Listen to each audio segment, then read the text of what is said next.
So today we're going to be taking a look at a scenario where civilization starts over.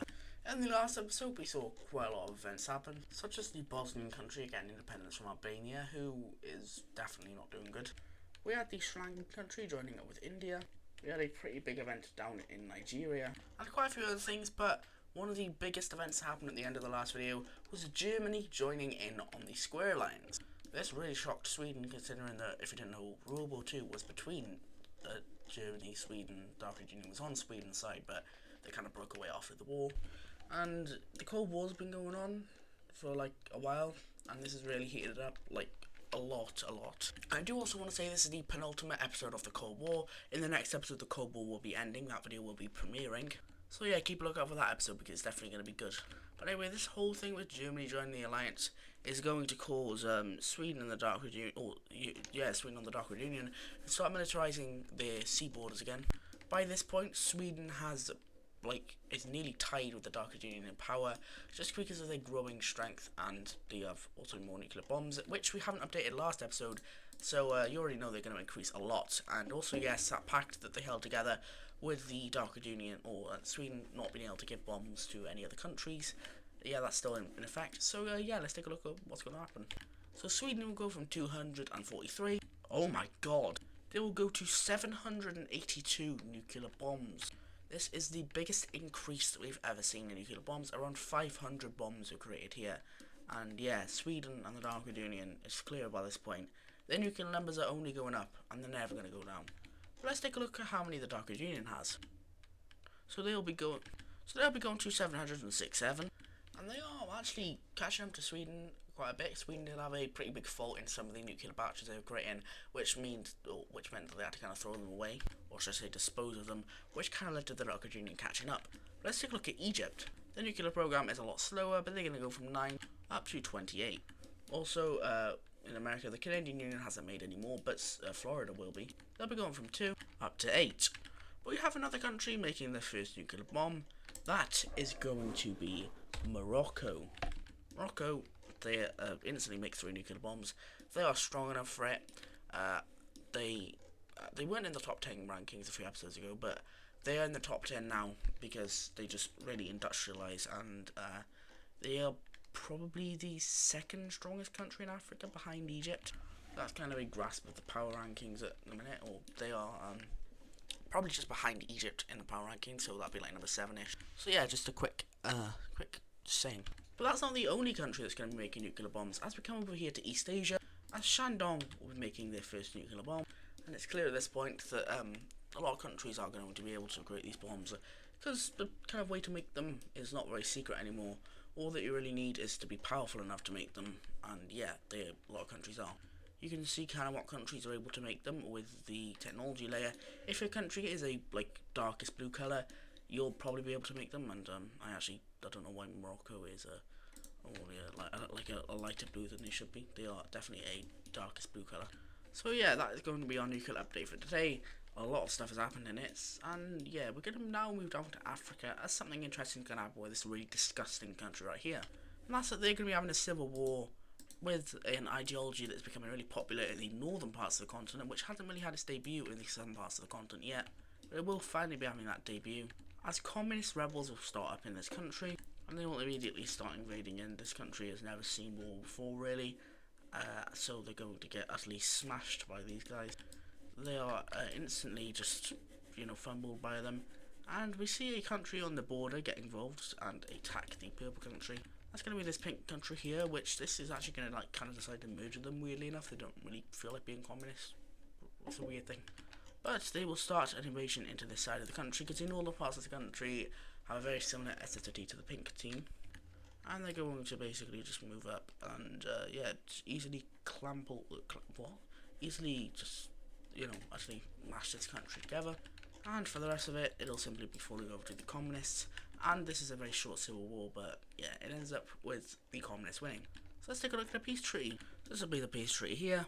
We have this northern part of the country going over to the pink country, who has built a very large, not empire, but a very large country in Africa at this point.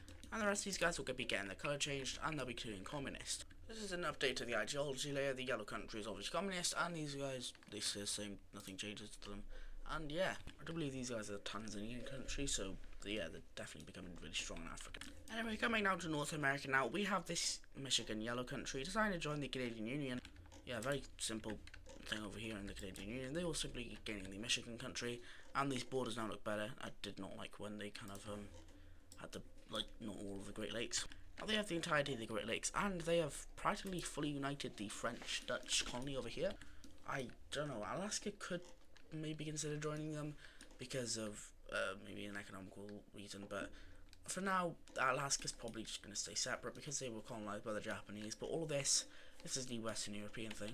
Germany was colonized by Greenland, which they do share the same religion as a Dark Red Union, so yeah, or the French and the Dutch, so yeah, that's fine. The rest of this was colonized by the French and the Dutch, except for Quebec and this northern part of Canada, which was colonized by the British Union. But the northern Canadian thing, like, does that really matter? Like, there's like 3 people living there, and in Quebec, it wasn't hard to assimilate it because they kind of wanted to join up with the country anyway. But this is really going to make the Floridians mad because everything makes them mad at this point. But they are going to basically now start sanctioning the Canadian Union, saying this is a expansion that we don't want. Why are you expanding so much? Canadians are like, well, we're not forcing any country to join us. They all want to join us because we're just a better country than you. And yeah, the fight between these guys continues, and it's just getting tiring at this point. I would also like to mention that a lot of the world is getting kind of tired of the Cold War. They're just tired of the, stuff just happening between Sweden and the Dark Red Union. They just want it to stop at this point. Like, it's been going on for so long. Anyway, coming over to South America, we have the Brazilians invading Peru. This is a really weird move because they weren't even colonized by the Germans. These guys were colonized by the Portuguese, who are quite different from the Germans or in ethnicity. Like, with the French and the Dutch and the Germans, well, they speak different languages, but they're kind of similar in different ways. But the Brazilians and the Portuguese, or the Germans and the Portuguese, they like have no similarities. But the Brazilians will be invading, and they will be winning quite easily. They are a very strong nation down here in South America, and yeah, they're going to be able to do this very easily, and it looks like they're going to completely win. Then the Dark Red Union and the Colombian country are going to start to fund the Portuguese, which will kind of result on just a stalemate, which is happening a lot on wars recently. And yeah, we're going to basically see a surrendering, or not surrendering, but an end of a war, and we just have a peace deal being made. In this peace deal, we see all of this land being ceded over to Brazil, and the Peruvian country will survive. However, they are a lot weaker than they were before. And due to this, they're going to kind of need some money, and they're going to be selling the Galapagos over to the Colombians. And this is just a simple kind of thing that just happens after the war. But yeah, they do sell the Galapagos over to Colombia because 1, they don't need it, and 2, they're already tight on money, so they're just going to do that, and yeah, hopefully they'll be able to bounce back from there. Anyway, we're now to West Africa. We have the Orange country, for some reason, decided to go on a bit of a rampage. They will have a dictatorship put in charge. This isn't just any dictatorship, and it's actually going to turn into a military dictatorship.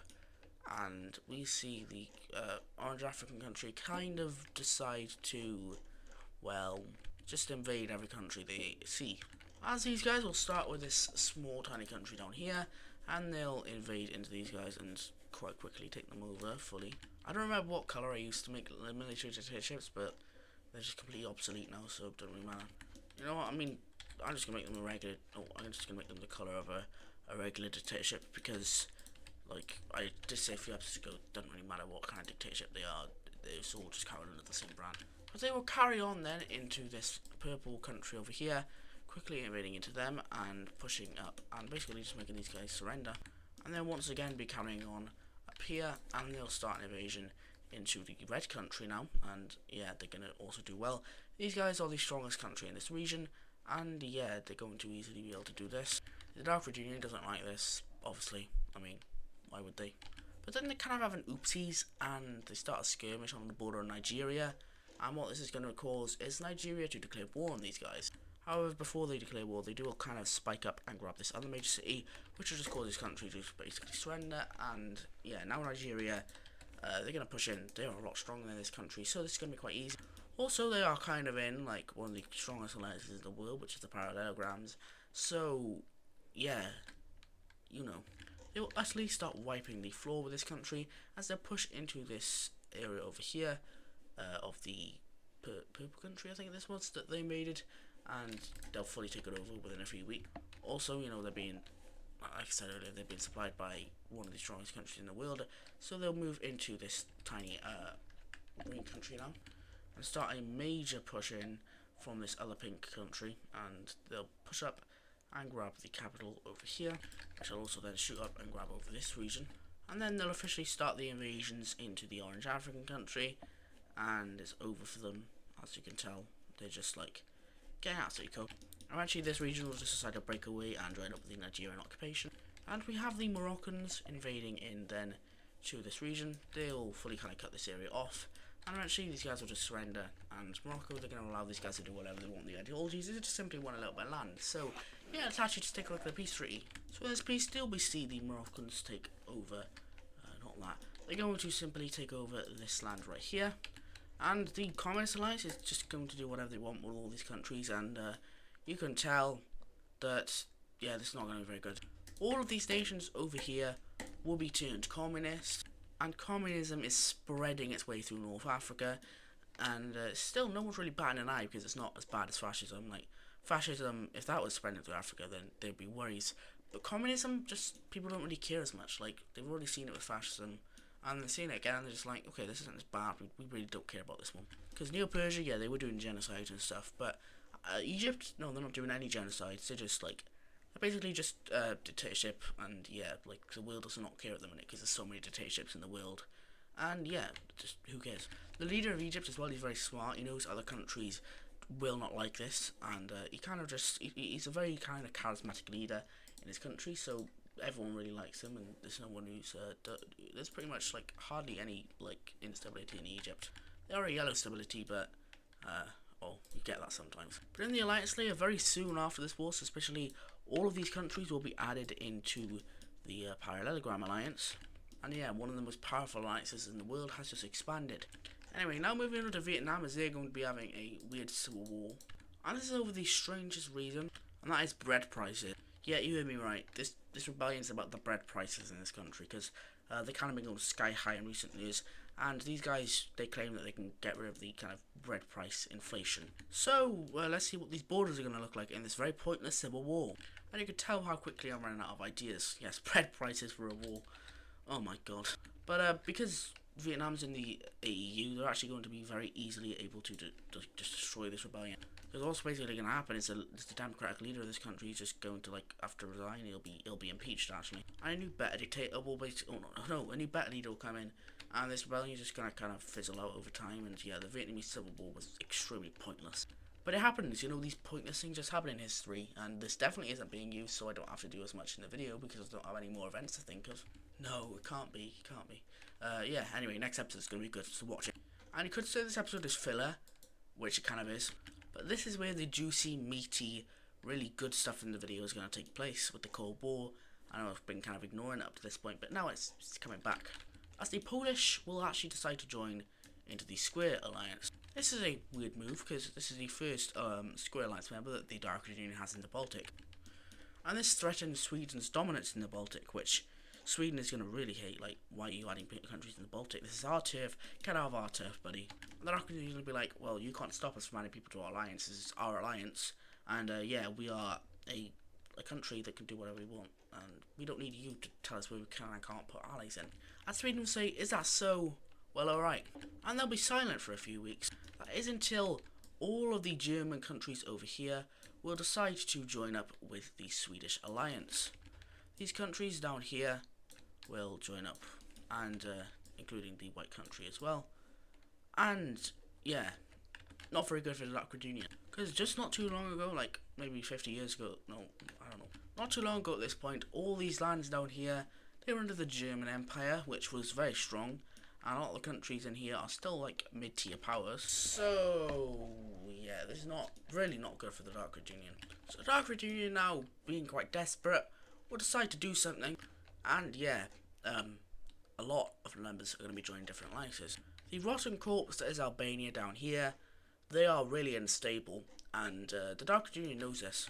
They're currently in the red stability, that's how bad they are at the minute. But suddenly a country starts helping them to be a lot more unstable, and you can tell who it is already.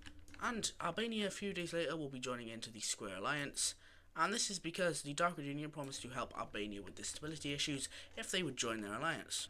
This is weird because I believe, they were on the same side in World War I, but Albania and Hungary haven't been good historical, really haven't had good historical relations, but they're in the same alliance now, so yeah.